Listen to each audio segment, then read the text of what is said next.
जय श्री कृष्णा। प्रणाम भक्तजनों।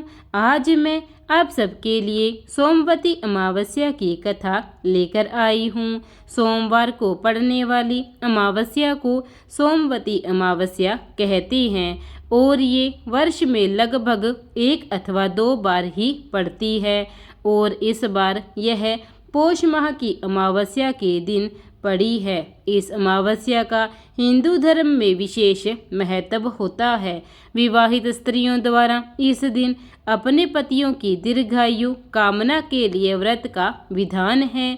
इस दिन मौन व्रत रहने से सहस्त्र गौदान का फल मिलता है। शास्त्रों में इसे अश्वत्थ प्रदक्षिणा व्रत की भी संज्ञा दी गई है। अश्वत्थ यानी पिंपल वृक्ष। इस दिन विवाहित स्त्रियों द्वारा पिंपल के वृक्ष की दूध, जल, पुष्प, अक्षत, चंदन इत्यादि से पूजा और वृक्ष के चारों ओर 108 बार धागा लपेटकर परिक्रमा करने का विधान है। आइए अब हम सोमवती अमावस्या की कथा सुनते हैं। सोमवती अमावस्या से संबंधित अनेक कथाएं प्रचलित है। परंपरा है कि सोमवती अमावस्या के दिन इन कथाओं को विधि पूर्वक सुना जाता है। एक गरीब ब्राह्मण परिवार था जिसमें पति पत्नी के अलावा एक पुत्री भी थी। पुत्री धीरे धीरे बड़ी होने लगी। उस लड़की में समय के साथ सभी स्त्रियोचित गुणों का विकास हो रहा था। लड़की सुंदर, संस्कारवान एवं गुणवान भी थी, लेकिन गरीब होने के कारण उसका विवाह नहीं हो पा रहा था।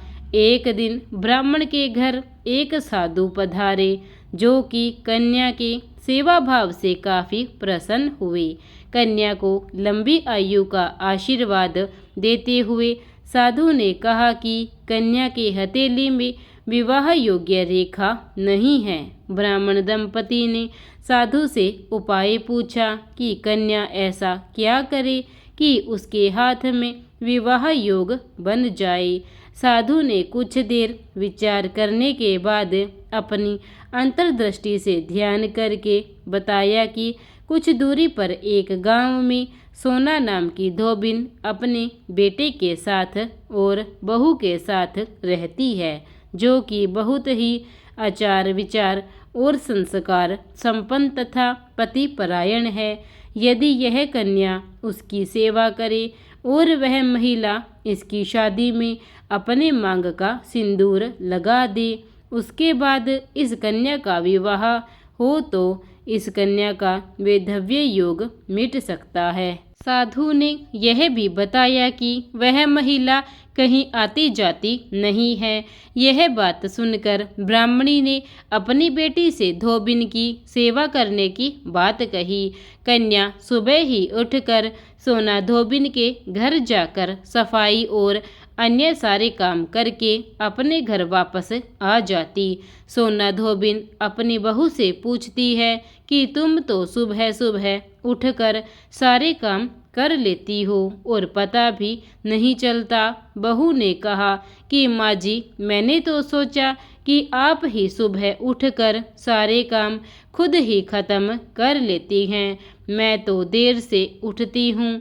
इन पर दोनों सास बहू निगरानी करने लगी कि कौन है जो तड़के ही घर का सारा काम करके चला जाता है। कई दिनों के बाद धोबिन ने देखा कि एक कन्या मुंह अंधेरे घर में आती है और सारे काम करने के बाद चली जाती है। जब वह जाने लगी तो सोना धोबिन उसके पैरों पर गिर पड़ी और पूछने लगी कि आप कौन हैं और इस तरह छुपकर मेरे घर की चाकरी क्यों करती है। तब कन्या ने साधु द्वारा कही गई सारी बात बताई।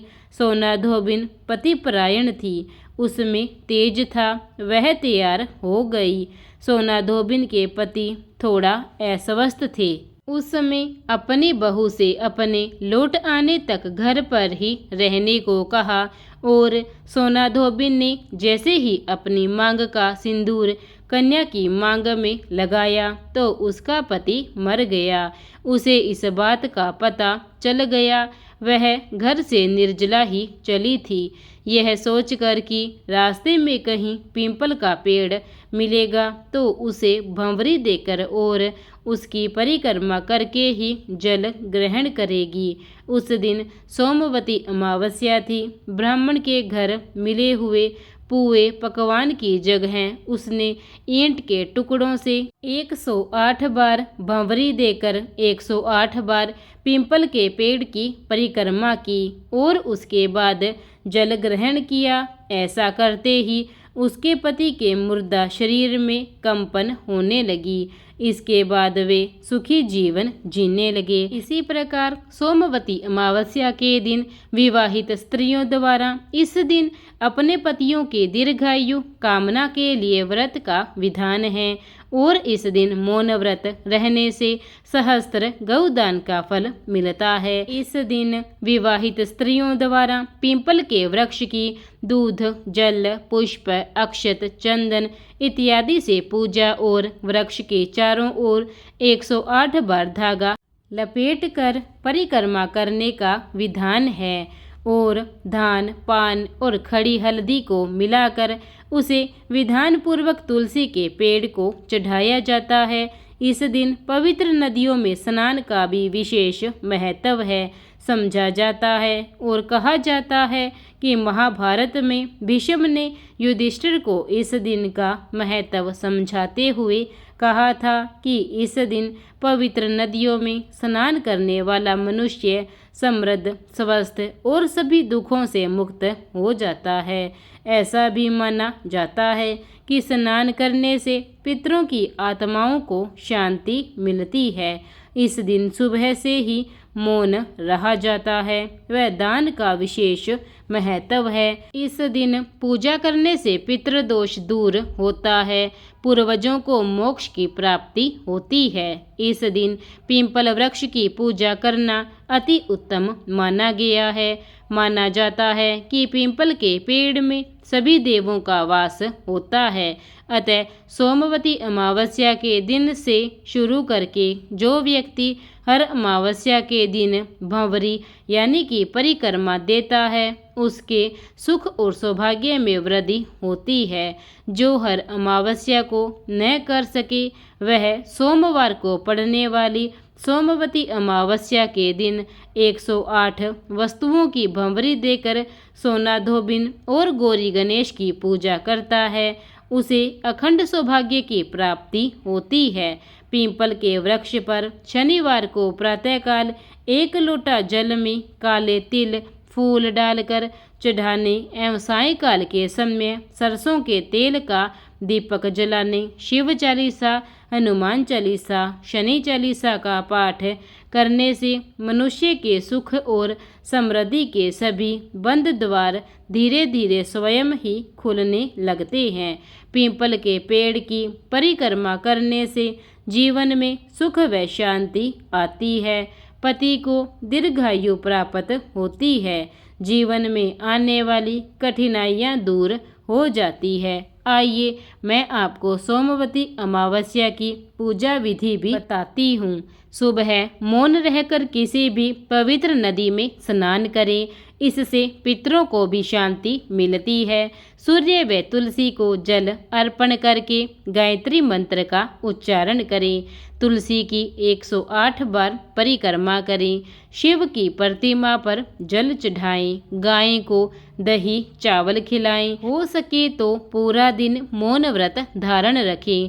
पीपल के पेड़ के पास जाएं, वहां पास में ही तुलसी भी रखें। उस पेड़ पर दूध, दही, रोली, चंदन, अक्षत, फूल, माला, हल्दी, काला तिल चढ़ाएं। पान, हल्दी की गांठ व धान को पान पर रखकर तुलसी को चढ़ाएं। पीपल के पेड़ के चारों ओर 108 बार धागा लपेटते हुए परिक्रमा करें। इस दिन कुछ सामान के साथ भी परिक्रमा की जाती है, जैसे बिंदी, टॉफी, चूड़ी, मेहंदी, बिस्कुट आदि। आप कुछ भी सामान 108 लेकर 108 बार पीपल की परिक्रमा करें। फिर उस सामान को विवाहिता कन्याओं को बांट देवें। घर में रुद्राभिषेक करवाएं। पूरी, खीर, आलू की सब्जी बनाकर पहले पितरों को अर्पण करें, फिर खुद ग्रहण करें। कपड़े, अन्न, मिठाई का दान करें। इस प्रकार सोमवती अमावस्या का पूरे विधि विधान से व्रत रखने से संपूर्ण फल की प्राप्ति मिलती है और हर मनोकामना पूर्ण होती है। प्रेम से बोलिए विष्णु महाराज की जय। हर हर महादेव। प्रिय भक्तजनों, अगर आपको मेरी सोमवती अमावस्या की यह कथा अच्छी लगी हो तो इसे लाइक कीजिए, शेयर कीजिए और मेरे चैनल को सब्सक्राइब करना ना भूलें। धन्यवाद।